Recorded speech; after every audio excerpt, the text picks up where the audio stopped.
जी, आप सभी को राम राम। एक बात समझ नहीं आती, जब एक हिंदू अपने सोते हुए हिंदुओं को जगाने के लिए, एक हिंदू हिंदू समाज को सशक्त बनाने के लिए उन्हें भगवत गीता का उपदेश याद दिलाता है, उन्हें ये याद दिलाता है कि भगवान श्री कृष्ण ने अर्जुन को क्या ज्ञान दिया कुरुक्षेत्र की धरती पर।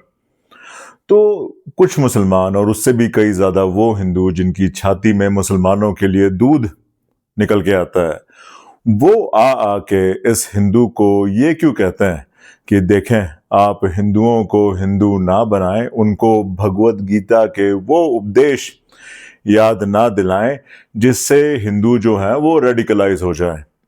क्यों? क्योंकि उनका ये कहना है, इन हिंदुओं का जो मुसलमानों के प्रति लॉयल्टी रखते हैं और हिंदुओं के दुश्मन हैं, ये कहते हैं कि अगर हिंदू रेडिकलाइज हो गए तो मुसलमानों में और हिंदुओं में फ़र्क क्या रहेगा।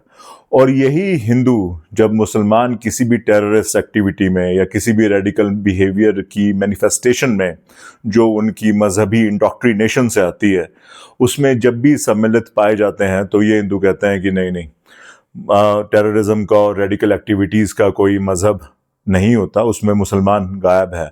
और जब हिंदू अपने हिंदुओं को जगाने की कोशिश कर रहा है तो उसको ये कहते हैं कि नहीं, आप बाकी मुसलमानों की तरह ना बने।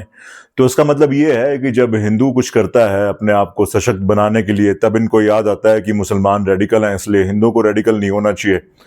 और जब हिंदू कुछ नहीं कर रहा होता और मुसलमान हमेशा की तरह अपनी बकवास में लगे होते हैं, तब ये कहते हैं कि नहीं, उस बकवास में इनका मज़हब जो है वो गायब है। तो ये जो डबल स्टैंडर्ड्स हैं ये समझने चाहिए। देखें, अगर आपको ये लगता है कि मुसलमान जो हैं बहुत ही पीसफुल कौम है, तो कम से कम जब हिंदू अपनी भगवत गीता को याद कर रहा हो, श्री कृष्ण के उपदेश को याद कर रहा हो, तो आप उस पर रहम खाएं। आप उसको ये ना कहें कि वो अपने धर्म का इस्लामाइजेशन कर रहा है।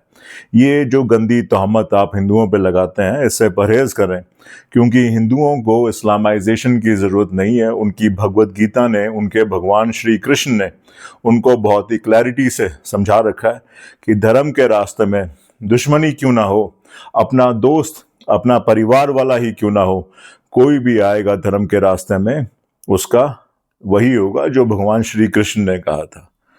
तो यही बात आपके समक्ष रखनी थी। बहुत बहुत धन्यवाद।